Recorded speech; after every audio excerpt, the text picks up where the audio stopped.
Welcome to WKRP Montrose, a radio station masquerading as a podcast about Montrose, Colorado, and the Western Slope. Recording live from the Clear Network studio.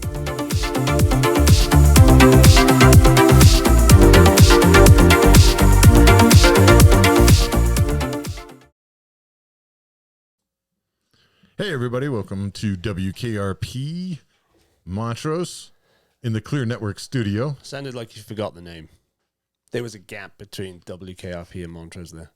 I mean, it's only 4 letters. But it sounded like you forgot what was coming after the letters. How would I forget that? I don't know. Too many blows to the head. I mean, you've never heard a dramatic pause? That wasn't a dramatic pause. It might have been a dramatic pause. That was an old football injury coming back. I mean, that could be possible too. I forget how to spell my name occasionally. Does that count? 1 N. Or do you put like no, it's 2 N's. A J at the front? I don't put a J at the front. And it is 2 N's. Thank you very much. Yeah, because that makes such a difference. All right. It kind of does in pronunciation, Mr. Always Harvard Law English guy. Good Lord. Only here. Only compared to you.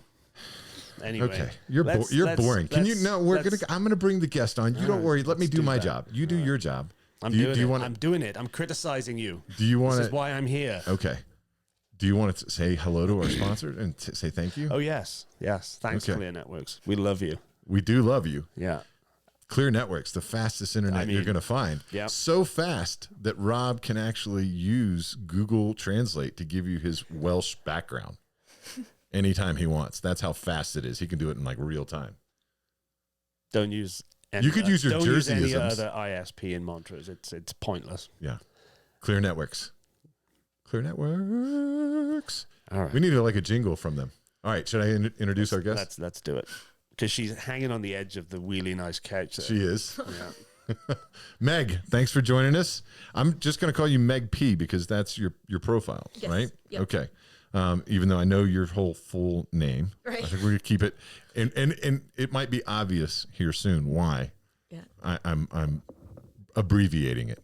Does that make sense? It does. Okay. I could tell you the other story of why it's abbreviated to that sort of it. Absolutely. Well, so I'll give you the floor to introduce yourself. Okay. But it's datingtipswithmeg.com, right? Is datingtipsbymeg.com. Yes. And thank you for joining us today on the really nice couch.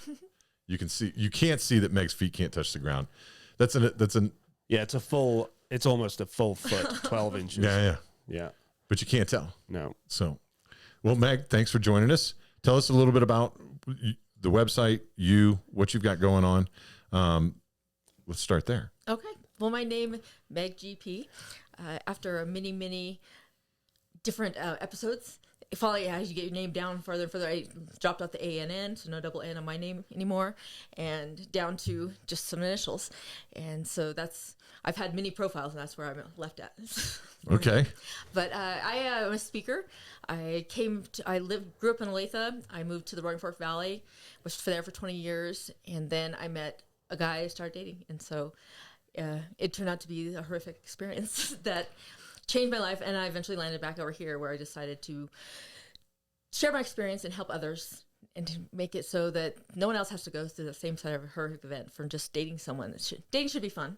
Right. And with a few little tips and tricks that people can go out there and feel confident they're not going to land up in a situation like I did. So I'm first and foremost, I'm sorry for the situation that happened for you, and you're a survivor of that situation. Yes. And you're moving on and you're helping other people. And so I appreciate you being willing to stand up and share that and tell that story, because a lot of people find themselves in a position when they're in a relationship that doesn't go the way that we expect it.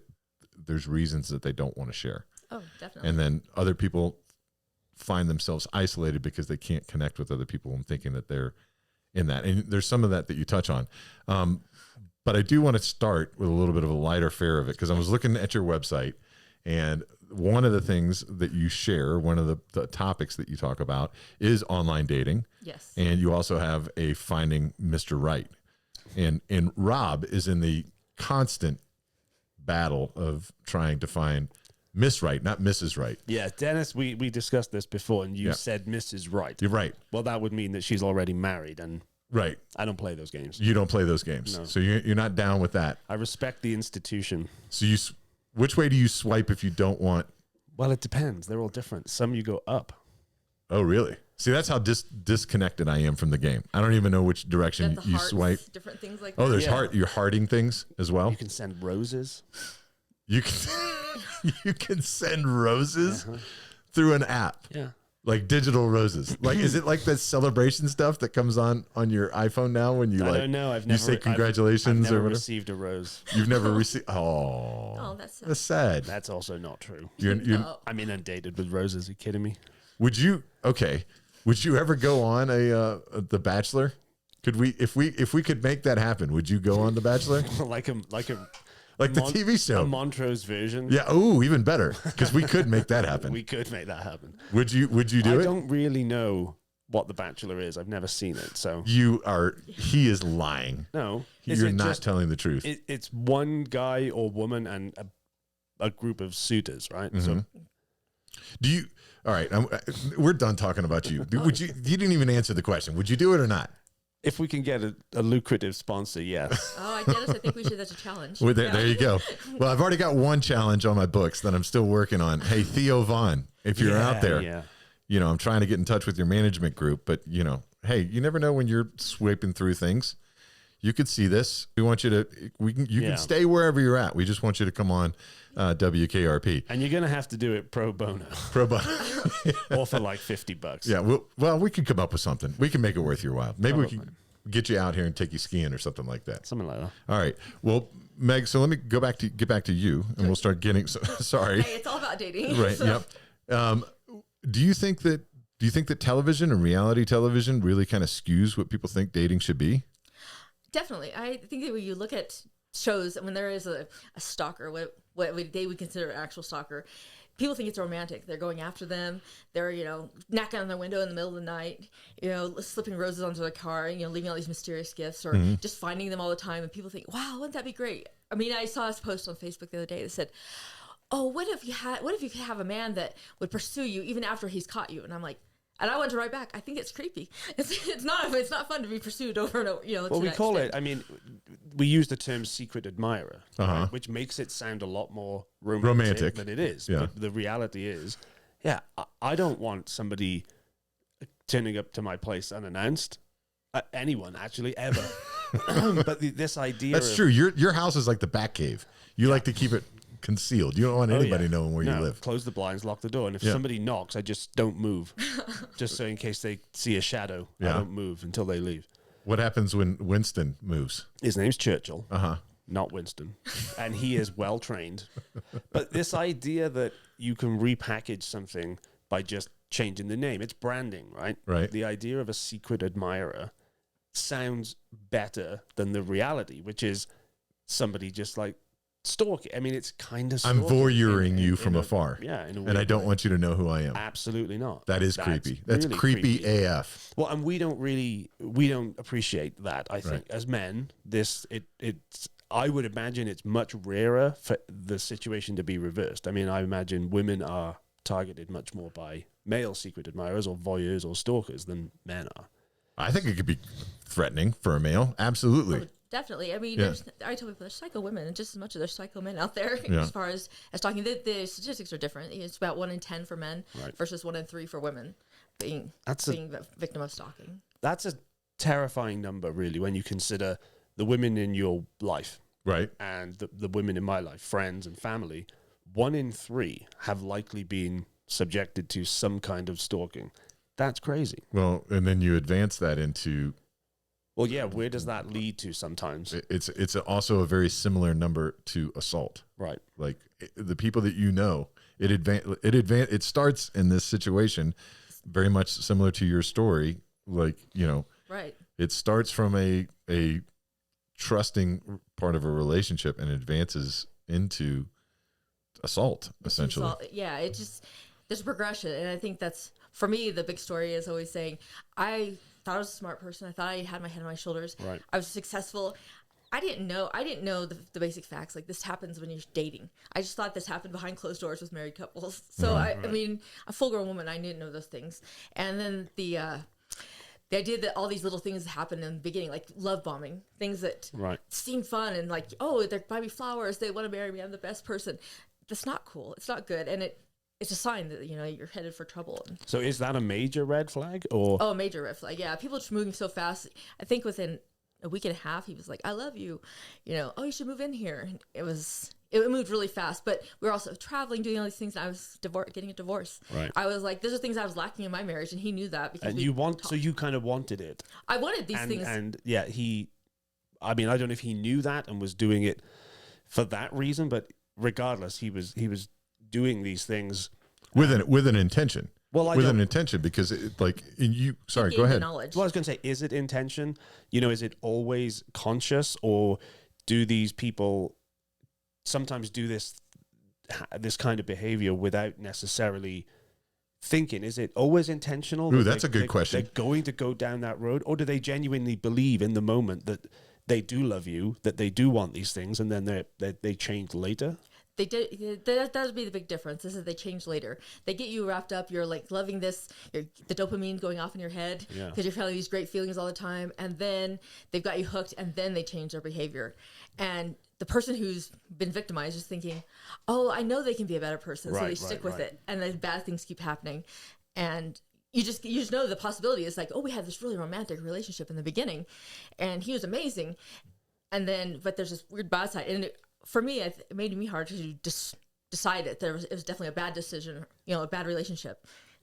I was like, it's good, it's bad, it's good, it's bad. Do these people sometimes flip-flop in the sense that, you know, they'll love bomb you, then they'll act a different way, and then they'll go back to being the person that you thought they were, so you're like, oh, I'll give them another chance, and then the behavior goes from bad to good and flip-flops? It does. Well, there's the honeymoon session, especially when there's something bad happens. That's what I was going to ask, is how do you determine between, because you just wrote, you wrote you have a newsletter that you write, and you just covered this in your newsletter recently.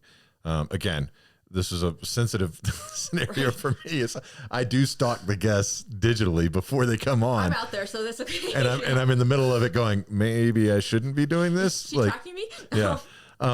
So, but where does that, do you have advice that you give people, like where the dividing line is between the honeymoon phase and, hey, this is a repetitive behavior that is with a purpose? Knowing, well, for one, if it's just moving too fast, like real relationships, like a healthy relationship just doesn't go from 0 to 100 overnight kind of thing. So a lot of times people feel uncomfortable, like, this just doesn't feel right. You know, like it's a questioning part, and then knowing whether to proceed. Like, is it a little thing like, oh, he burps at dinner, that's weird. Like, I don't feel good about that, or you know, he shouts at the waiters, and then it makes me uncomfortable. Right.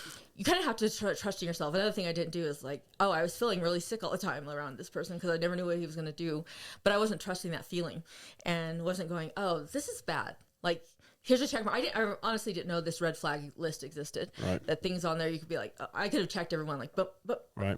You know, one after the other. Things for like. So the person that makes you, you know, the eye of the target of everything, you're wonderful, you're great, but then the next thing is like, why are you talking to that guy? Right. Who is that person? It's like, it's my brother. So is jealousy extreme jealousy? Yes. A big red flag, and something that's common, you know, with people who act this way is jealousy.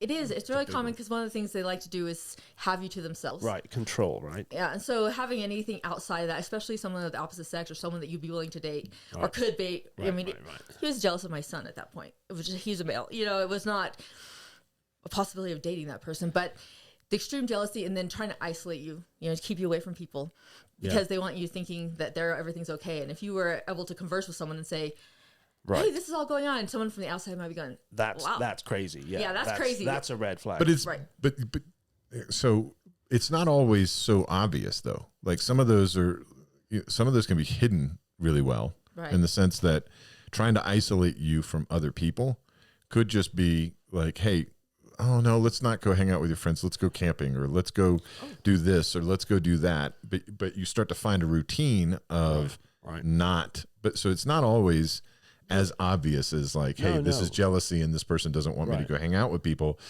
It can be. And I'm saying that from watching other relationships and watching them and being like, hey, I didn't really notice that. But when I go back and think about it Right. when they've ended the relationship and it didn't end well, I was like, oh yeah, it was pretty obvious that this person was trying to isolate them from their friends, from their family, you know. Did you feel, you said that your experience kind of came off the back of a divorce?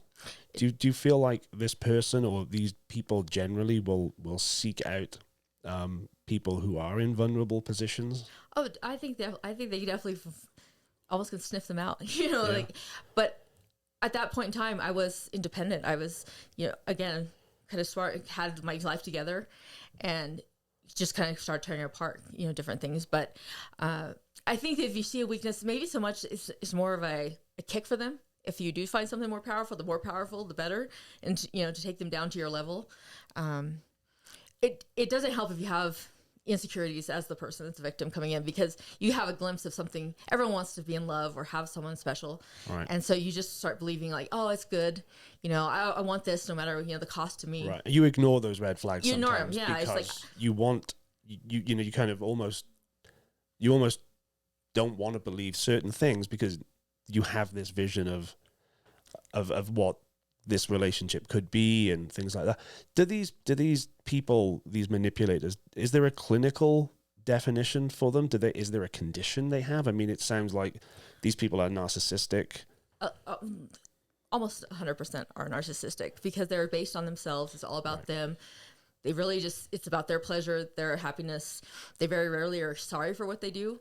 You know, they may say sorry just because that's getting back to the honeymoon phase, get the trust, reel you back in. Right. But it's not, I would say there's not like a specific, like, oh, they're depressed or they're this or Right. that, but the narcissistic thing definitely comes out Right. as someone. And there's a kind of, I don't know, it sounds almost sociopathic to not have remorse, you know, to say sorry because I know that's what you want to hear, and we can get back to the power dynamic. Right. I'll say sorry now. I know that'll placate you, and then we can go back to me being in charge. They definitely know how to play the game. I always thought it was like they started a game, you're on the board, but you don't know what game you're playing, you don't know the rules. Right. And just about the time you kind of start grasping what's happening, they change the rules because Right. they play the game a lot of times, so they're never going to let you win. So they'll change it whatever they can to make it back so they're in power and in control of the game. So what are some other red flags that people in their everyday lives can look out for with these type of narcissistic personalities? I think a lot of it's about isolation, just so you're thinking the same thing. There's nobody outside saying, hey, I don't think this is right for you. Maybe you should think again about that. The extreme jealousy. And I'm talking, you have a waiter and you get up there, you make eye contact with the waiter, or you're flirting with that waiter, you know, what are you going to do? That kind of jealousy. Right. Everyone has a little bit of jealousy in them. So, you know, someone's a little jealous, it's flattering. Yeah, a little bit, yeah. Yeah, but when it gets to crazy part where you can't even walk outside and, you know, bump into somebody, it's extreme. A lot of it for me in these days are digital. People are saying, they're calling and texting, where are you, who are you with? Right. Where right, are you, right, who you right, with? They right. don't trust you. They Right. have that. And I guess these days you can share your location, right, on a phone, for example. So if I'm sure it's not the case every time, but if a partner early on in a relationship, for example, would to say, hey, can you share your location with me? I want to see where you are regularly. Yeah. That would probably be considered some kind of red flag. It is, and it is, well, a It lot of people, could be. I tell people, people are so common, especially I talk to college students all the time, and they're like, oh, well, I share my snap, he shares his snap. The first thing they do when they're not trusting each other, mad at each other, is turn off their location so that the person can't see it. Right. But someone demanding to know your location at all times and then getting upset when they don't know your location is a red flag. Right. You know, if someone's obsessed with the location, I think it's best not to share your location with this person all the time, not being on 24/7 where you at. Right. You know, how can I contact you? That kind of thing. Being available at 24/7 to that. Just someone knowing every move is not a good thing. Because, again, they kind of build up the pattern when it goes from being just kind of dating abuse and manipulation there to being stalking. They've already got your patterns down. They know how to even turn on your location. It's another common tactic. People turn on location that you don't know it's on. Even. So if you leave your phone and you go to the bathroom, somebody might turn on. Yeah. Can you? So I mean, were you isolated in your experience from your family and friends? And it was crazy. We worked together, and within three months, I had not seen my family, friends. during that time period. And I was in July. I finally went back to see my family, and I didn't realize, of course, then, but it became harder and harder to go places or see people because it was such a either, oh my gosh, if I had plans and I'd set them in stone and been like weeks in advance, I'd been begging to go, like, oh, I can't wait to go. Something more crazy or so a big surprise would come up, and he, Right. you know, I planned this. Oh, I was a surprise. That's why I couldn't tell you. But you know, you have to come. It make you feel guilty for having other plans, or you know, get angry like, oh, you just want to see that person because you like them better, or you know, oh, don't leave me alone. I'm sad. I mean, there's all sorts of guilting ways to get you to do it, where it just becomes harder enough that you're like, whatever. I won't try. Right. Because the big eye opener night was after I'd been away for a weekend, see my family, and that was from July to December. I hadn't seen my family, and then December I saw them again, came back, and then kaboom, like. But did your family then, people on the outside, question you as to, hey, why haven't we seen you for a while? And then were you making excuses on behalf of the other person as well, saying, oh, well, we've been busy, or did you start to feel like, yeah, I don't know why I haven't seen you? You know, at what point did you start to think to yourself, something's not right, and I need to be proactive in trying to resolve this? Probably the not seeing them was kind of a big deal. My mom, of course, was, but the guy looked a lot different than the normal, like my ex-husband. He wasn't this clean-shaven, you know, kind of guy. You got the tattoos, the beard, the look that my mom was like, this is scary. I don't like this look at all. You know, for that part, she's, where are you? What's happening? And I was working. We had a global business that we worked together, so we were on the phones almost 24/7. People calling. It blew up. They had a viral video, and people were calling from like Kerala and NASA. And so I was using work as an excuse. Hey, I've got to work. You know, it's really busy. I can't do that. I've got to make some money. I've got to like pay for my divorce. I've got to pay for the house that my kids live in. I had to, you know, so I just kept making excuses, and then I knew how hard it was. I'd like rather give them an excuse than face the war with him. Right. You know, it was the easier option. Right? Yeah, those people understand. They love you. They'll understand. Right. So back to your dating tips. Yeah. And what you're out there helping people with. Mm-hmm. So you say that you start from like you work with people from a very young age all the way up to adults. Right. How do you separate like dating tips for somebody who's just starting dating to dating tips to somebody who's an adult? Because I think that, you know, just as anything else, if you can start with a healthy understanding and a healthy outlook on like what relationships should be like, right, then that changes things for you as you go down the road. Like you have an expectation, you have a confidence, but if you're somebody that's older and has found yourself in these repeated situations, it becomes a lot harder to change behavior after you've kind of set into it. So can you just talk me through like what are those two differences from trying to help somebody get started and help somebody change behavior? Definitely. The reason I started out with a young age is because it happens young, 11 years old. If you imagine like this kind of weird stuff could happen to an 11-year-old. These days, kids have cell phones. Everyone has a cell phone, so they're connected. It's not like, 20 years ago where there were not cell phones, and so there wasn't a lot of digital stuff happening. These days, everyone has a phone. They're connected. They have apps. So starting young is important because 11-year-old getting smacked around by a boyfriend or being told what to wear or, what things they want them to do. If that's the way they experience and they never experienced anything else, they're twice as likely to repeat that over and over again because they think that's normal. And without any outside words, they just assume it's normal, and this is what's happening in every other relationship. And because it's so common, it probably is happening in some other relationships they know about. And so just addressing it very early. I met with some 5th to 8th graders, and again, we didn't go really crazy in this stuff, but we talked about digital abuse, especially because it happens. That's some of the stuff that happens right off the bat. Well, especially kids right now, like you're seeing abuse within their friendships. Right. Like inappropriate behavior in conversations that they have online that then make this other thing that should be a supportive, loving scenario be like, okay, well, but my friends do that too. Right. Like my friends call me names or my friends, do stuff. It's normalized. It's normalized. Right. And so I guess relationships at home too. If you come from a home where there is domestic violence or abuse, again, that's part of, I guess, normalizing that behavior happens.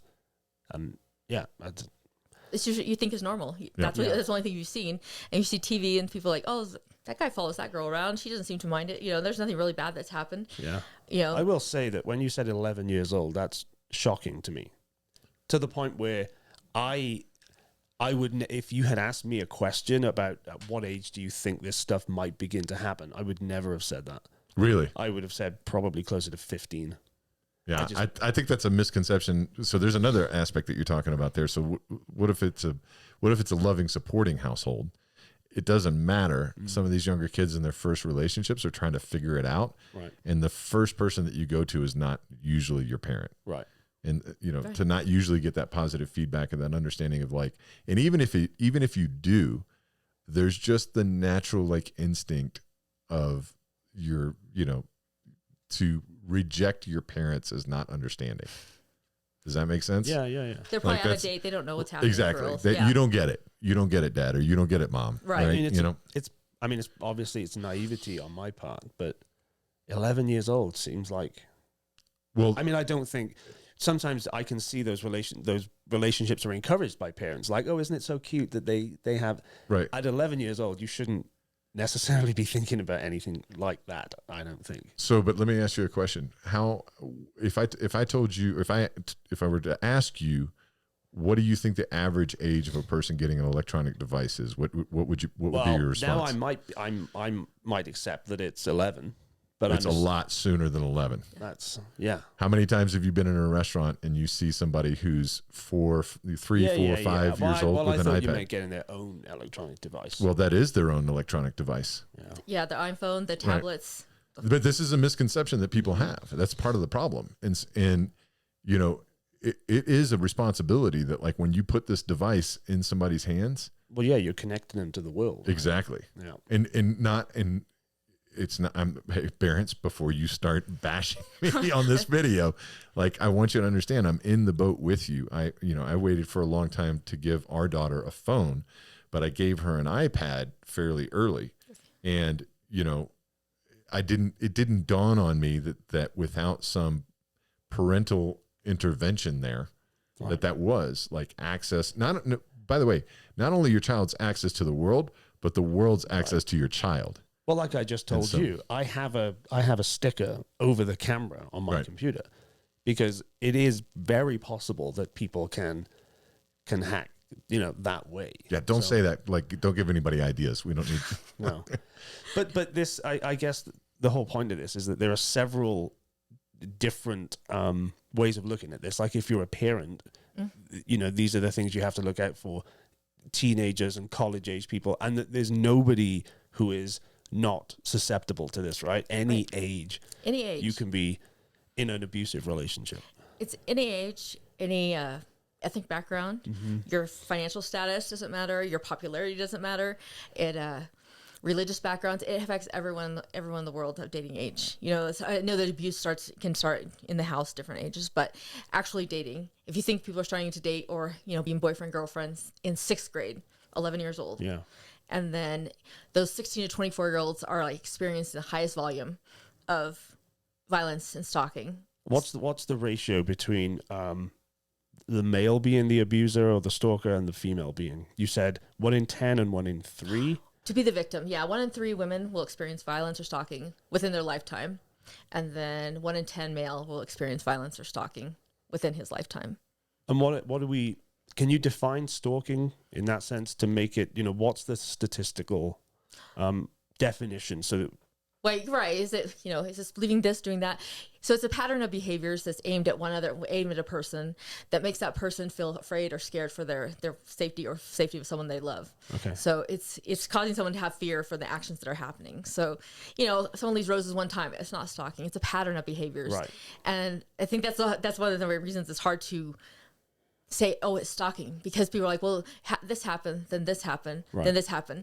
And if 3 different people hear that, they're like, well, that's no big deal. That's no big deal. Right. If one person heard all 3, they might be like, oh, wow, that's stalking. And so you even face those things when you're like talking to law enforcement. If it's a different officer every time, they don't look all the reports up. They're like, oh, well, he broke into your car. Well, it's breaking and entering. Right. Oh, but you didn't take into account that he broke into my house. Or he followed me to work, and he, you know, I've moved twice now, that kind of thing. And so put together, then it becomes stalking. Do you? I feel like, and this is an emotional thing, so I don't have any statistics behind it, but I feel like that same scenario, if a male was to report somebody breaking into their vehicle and a female reports somebody breaking into a vehicle that they know, right? Right. And that's a simple conversation. We're not even talking about the more complex situations or even the more dangerous situations. But I feel like there's still part of this scenario that there's a dismissive nature when a female finally speaks up and says, hey, this is something that's going on. I don't think it's right. Right. Even so with their female counterparts, and like to your point, oh, that's not that big of a deal. Right.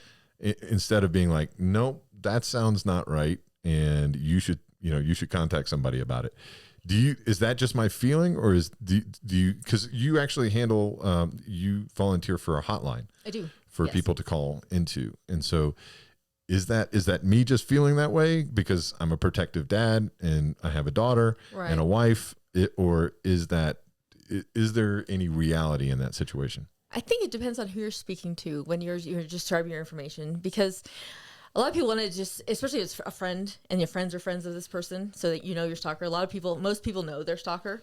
It's not that scary, dark person, you don't know, but they want to minimize it because they don't want it to be as true. Like they know the different side of this person. So like, oh, that can't be that bad. Right. Or what you've told them, they're not seeing the whole story. So they're like, okay, you're bothered by it, but it's not scary. It's a different level. When you say the word stalking, people are like, oh, that's not stalking, but it's all these little things that add up to, being scared by someone's presence in your life. Well, yeah. And the fact, like you said, that you likely know them.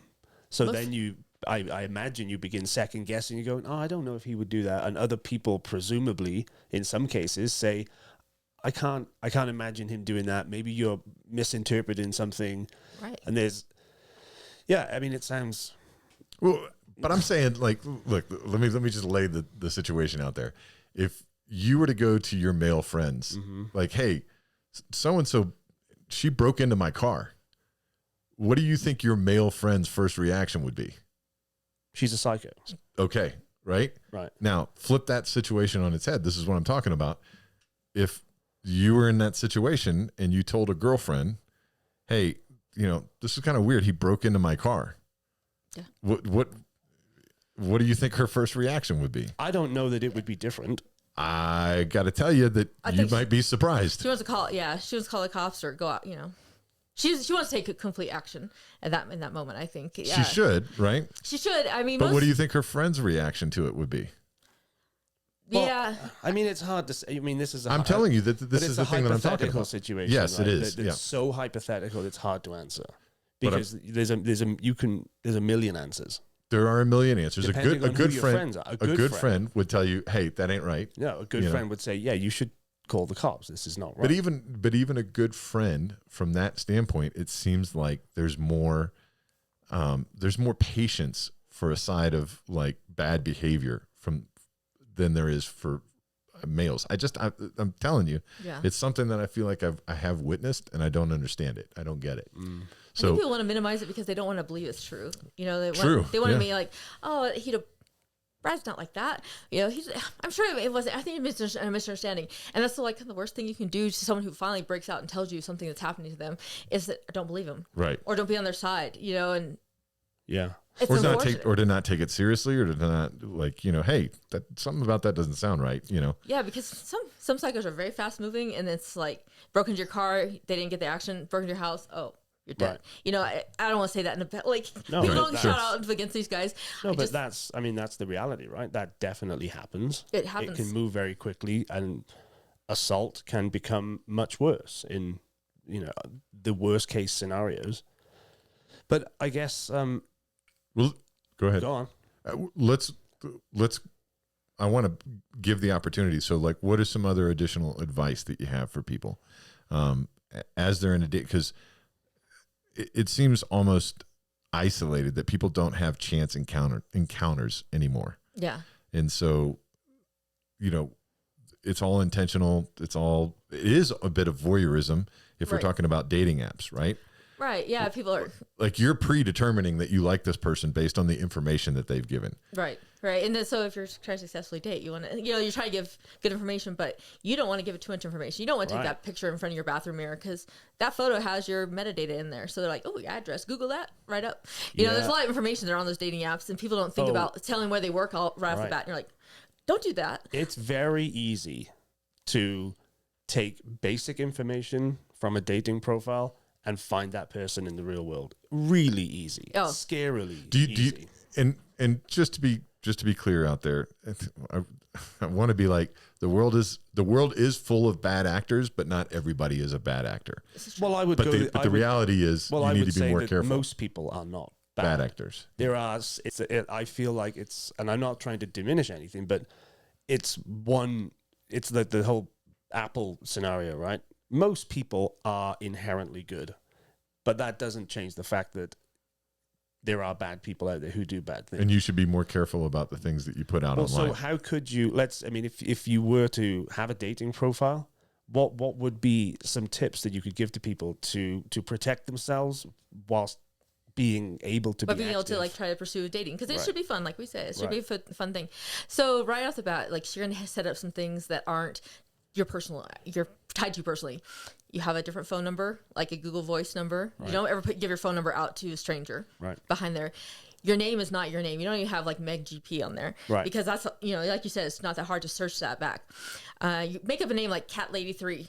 Cat Lady 3 is all over the world, so have that as your profile name.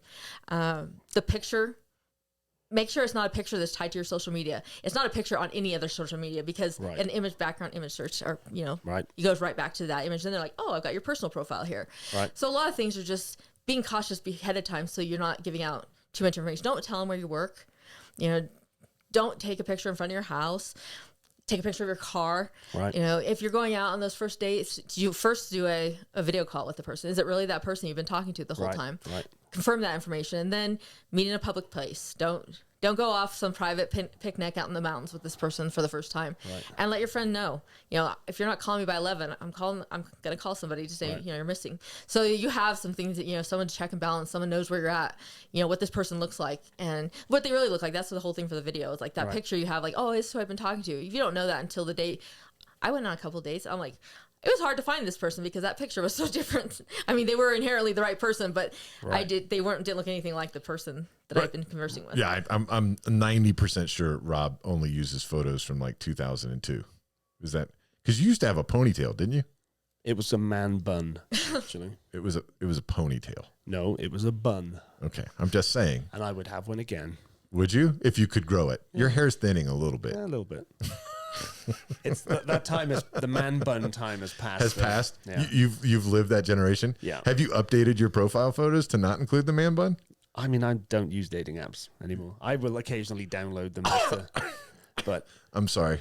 But no, I mean, it's important, right? The information, and from a female perspective, because the numbers are skewed so heavily towards women being the victims, men don't think about this. I'm 100% sure that men, the vast majority of men, they don't think about it. They wouldn't care about posting a picture with their car, their house, with a fish, obviously, in Colorado. I don't understand what that's all about. It's, the whole... A fish or a dog? The whole thing about the fish is, I can provide for you.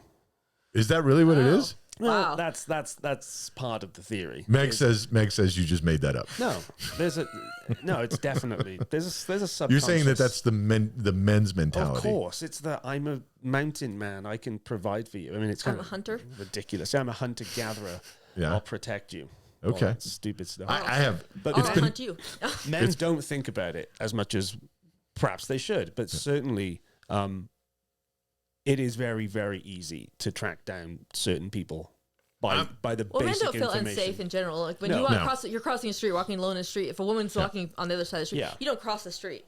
Women will cross the street because they don't know what's happening. Well, that's not true. I actually do that. Do you? Well, so you do it for the opposite reason, not because you don't feel safe, but because you realize that the woman might not feel safe. Correct. Oh, okay. So that was a different point. You do it because it's out of respect for somebody else, not because of the fear. Yeah, because I'm 6'5", 200 80 pounds. Yeah, and I can imagine like that somebody would. potato walking down the street. Yeah, the giant potato is a little intimidating. So the idea of the dating apps and that kind of stuff, that's in the beginning, right? These are some things that you can do to like preventative measures. Right. You just have precaution. You know, why would you just purposely go out there and just like say, "Here I am," make me victim number 3. But does that or make it too easy for the person? Yeah, right. When you're in a relationship, does this sometimes happen? Is there always a honeymoon period, or can this develop later in a relationship? Things can be going well for 6 months or a year, and then this personality type can come out. And everyone has their game, the long game, the short game, right. And just depending on how well it's going and how well does the victim behave. And I would say I'm not a behavior, so it was like, oh, another thumb goes down on you, kind of thing. Like, implement another strategy. The strategy of like the isolation, the jealousy, telling you where to go. So this might not happen from the beginning, right? You might just kind of naturally comply, and things are going well until something doesn't go well, and then the manipulator or whatever, it's like, okay, I guess I have to do something different now to get you back in line. Right. Yeah. Well, because there's different kinds of abuse, and a lot of people think, and like I did, abuse is just physical abuse. Right. So yeah, all the time before, there's all this emotional things going on and mind games. Yeah. And that's how they started until, their breaking point where he didn't really like what happened that weekend. And so I needed to really hear him this time. And so that's when the physical abuse came in. But it had been since May, so 6 months, and nothing physical had happened. Right. But there were definitely a lot of warning signs that I should have seen, and because he was my boss, the financial abuse, people think, oh, that's not a big one. Well, someone's holding your paycheck so that you can't physically leave them. Right. It's people do that, or I'll keep our money together. I just want to go back to something you said there. You said there were warning signs that I should have seen, but I guess it almost sounds, by saying you should have seen them, it almost sounds as if you're blaming yourself even now. I think, in a way, you always kind of do. You think when you're at the end game thinking, I've been there, right. I should have known. Right. Now I'm like, I should give you the knowledge, so that's why I do what I do now, because I think people should know. Right. Should be given the option at least to have the information, because if you don't know until you don't know. Right. Until you're in this situation, then you suddenly start learning a lot of things about, oh, this is what it looks like. So I don't blame myself anymore. I did. When I was in the heat of the lowest dungeon of it, I'm like, if you just would have, but you don't know, you just don't know these things. Right. Like that list, there's top 10 things that people are on that list of red flags, and it's out there. If you do a red flag search, you're like, oh wow, look, all these lists pop up. I had no idea that dating can go so badly. Can you give us some of those top 10 red flags? Just we don't need to go into huge detail on each one, but just give us a few examples so people can go, we talked about the excessive texting or calling, right? Location sharing, mandating that kind of cooperation. Yep. Getting out, making who you can be friends with, who you can't be friends with, what you can do, what you can wear, calling you names, like degrading you in front of other people, right? Like kind of humiliating you, so that you won't do anything else as well. And I guess all of these things have levels too, right? Right. So the degrading. Name calling, it doesn't have to be necessarily excessive, but it can be. It can be a little thing that sounds like a joke, but I guess again it's patterns, right? If this thing happens repeatedly, even if it's small, they kind of add up to.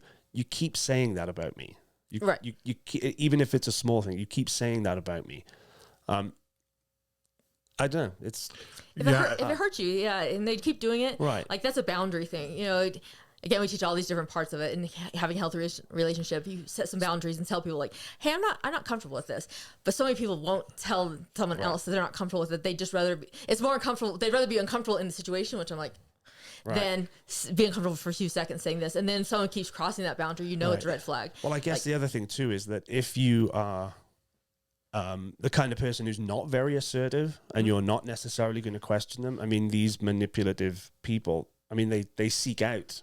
Like we talked about, vulnerable people and people who are not going to cause problems. So if you're a very confident person, you might have to put up with this behavior less because you're not targeted by these kinds of people anyway. They know it's hard to control you. I think that and again, this is just totally my opinion, but healthy relationships seem to really be focused on communication and being able to openly communicate with your partner. Number one thing. So if to me, part of that red flag is not only just the repetitive behavior, but if I mention to you, hey, you did this tonight and it really embarrassed me or really made me feel small in that situation. And I don't know if that was your intention, but I need to know. And if that person gets frustrated with that conversation, that's a to red me, flag. that's a red flag. Oh, yeah. Like immediately. Immediately. Like, Or if you're too scared to have the conversation. Like, Right. you're You should actually ask scared yourself to even why. bring something up. Yeah. Okay. That's a red flag. Yeah. You know, if anything makes you not feel good, make you feel unsafe, Yeah. like inside yourself, it's hard. Some people just don't know themselves very well, but you start feeling uneasy about something. There's a red flag. It can be. Right. You may tolerate more than I would tolerate, Right. or vice versa. And so we all have our own boundaries and our own red flags. I mean, there's some definite red flags, but it could be, you know, oh, you raise your voice when we have a conversation. That makes me really uncomfortable, because if you've had one of those relationships, people start yelling and then you're like, everything's out of control. Yep. That could be for you. This relationship's not going to work. It's not going to be healthy for me, because you raising your voice often makes me very uncomfortable. That's interesting, though, what you said, that, you know, typically when we think of red flags, we think of things the other person does.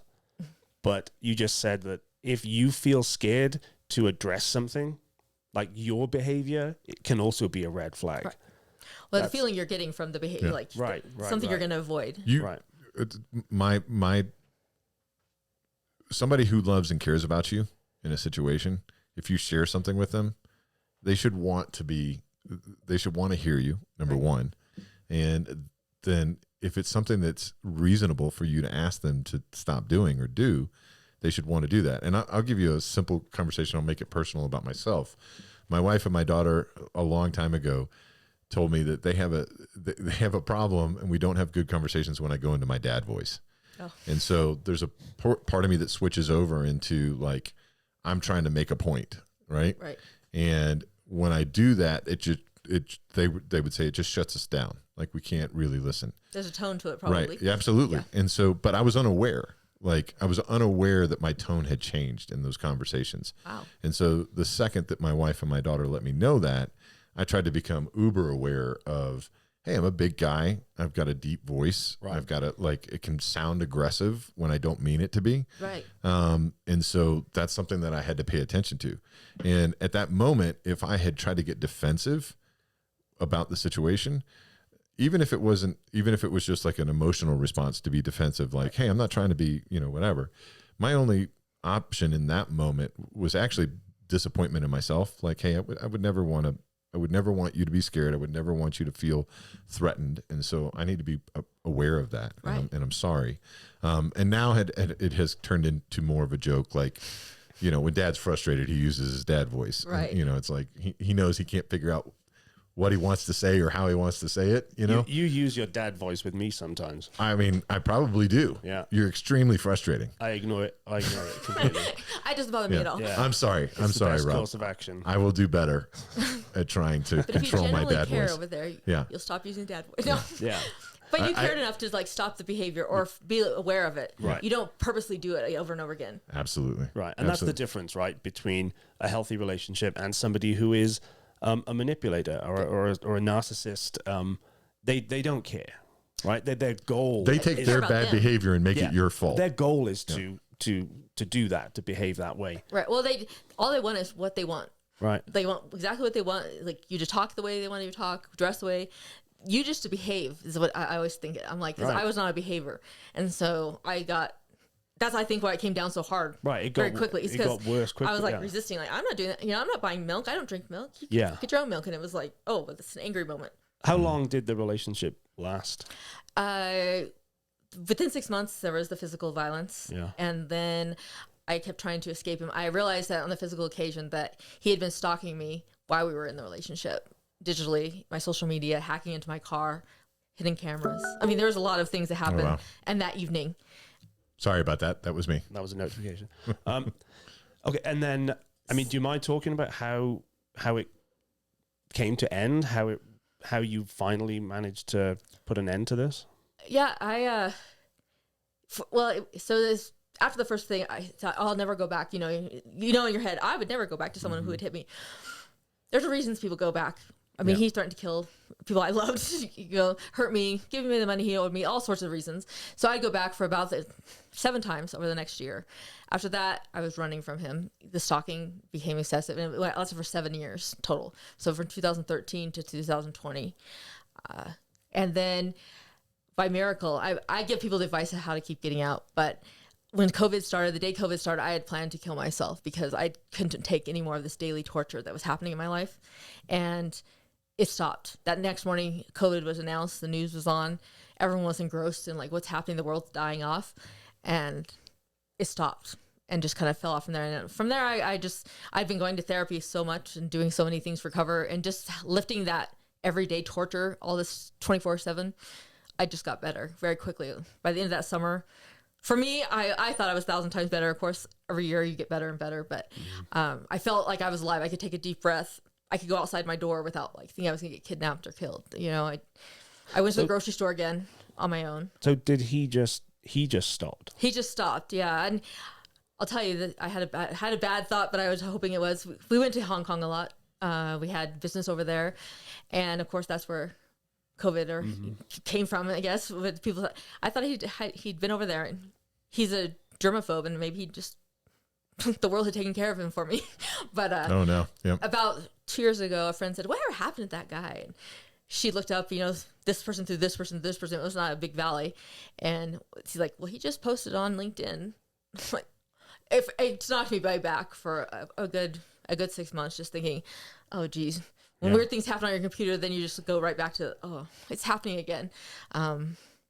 But I just try to keep our lives very separate. I, of course, never say his name or do anything to that nature because I don't want to call him back upon me. Do you still live there, or do you live in Montrose now? I live in Montrose now. That was in the Roaring Fork Valley. Right. It's not far away, though. It's not. So I want to. We're wrapping it up, but I want to. Can we? It's a positive note to say, hey, get out there, be aware. Get if you don't know, get some helps. Right. Get some help.